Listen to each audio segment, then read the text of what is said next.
no temas. Yo soy Alfa y Omega, el primero y el último. Soy el que vive.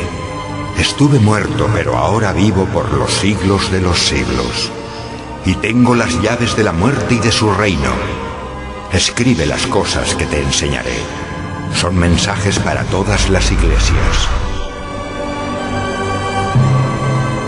Ven, te mostraré las cosas que han de pasar en el futuro.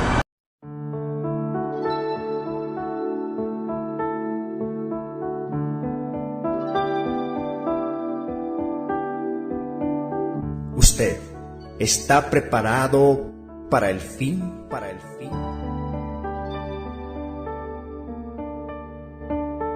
Por Ezra Ma.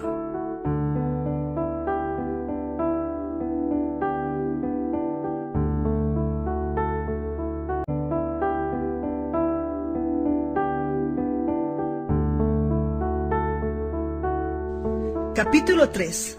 Cuidar de la conciencia. Cuidar de la conciencia de los demás. En Hechos, capítulo 24, versículo 16, vemos una de las cosas más importantes sobre el asunto de tratar con la conciencia.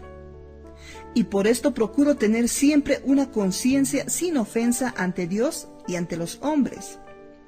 No debemos tener una buena conciencia solo delante de Dios. Creo que todos tienen algo que hacer para reparar su conciencia delante de Dios. Pero eso es solo una parte del problema. Además de tratar con nuestra conciencia delante de Dios, si ofendemos a alguien, también necesitamos estar a cuentas con esa persona.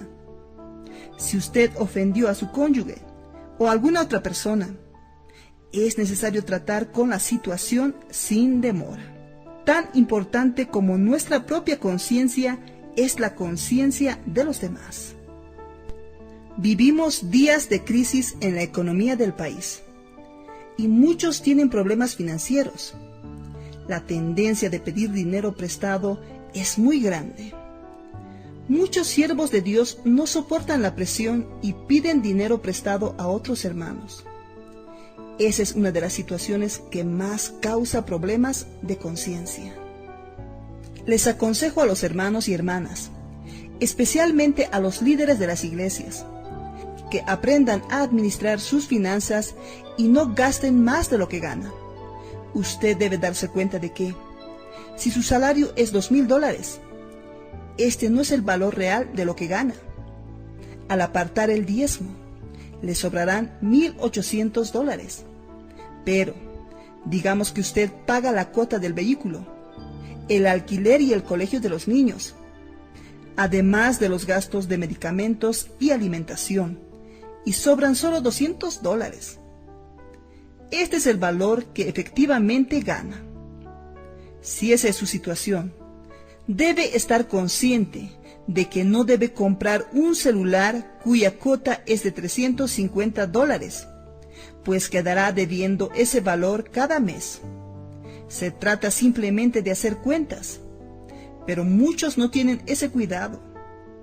El endeudamiento familiar es una de las mayores causas de divorcio.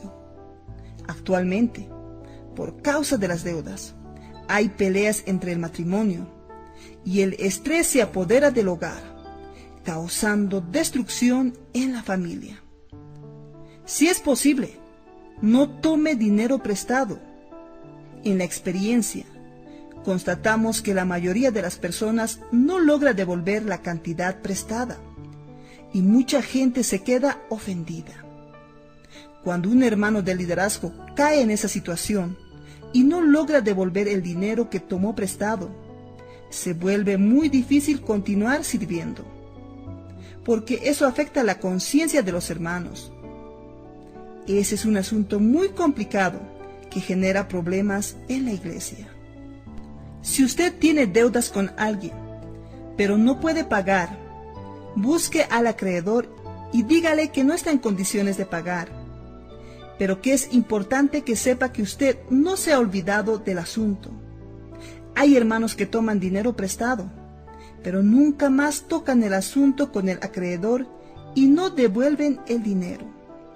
Lo correcto es presentar cuentas, para que la conciencia del hermano que le prestó el dinero quede en paz.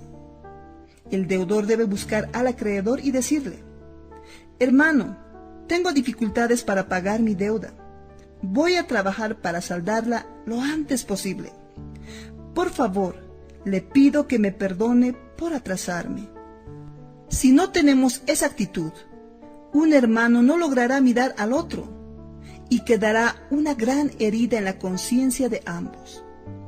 Esto es cuidar también de la conciencia ajena. La actitud del que presta el dinero también es muy importante en el asunto del cuidado de la conciencia. Aprendí algo de mi padre con respecto a este asunto. Cierta vez, me dijo, algunas personas te van a pedir dinero prestado. Debes saber que no es una obligación prestar. Pero si lo haces, considera el dinero como perdido. Recuerde este principio.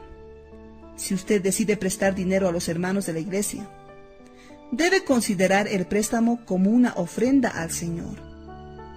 Eso guardará su conciencia en el caso de que el hermano no logre pagar la deuda. Cuidar de la conciencia va más allá de nuestra propia persona. En la iglesia, también necesitamos cuidar de la conciencia de los demás. Se imagina que un hermano, líder de la iglesia, comete adulterio y por causa de eso se separa de su esposa, y ella se queda terriblemente herida y perturbada, llorando mucho. Más tarde ese hermano se arrepiente y continúa en la iglesia, pero divorciado de la esposa, que también permanece en la iglesia. La pregunta que comúnmente se hace es si él puede volver a servir, puesto que se arrepintió.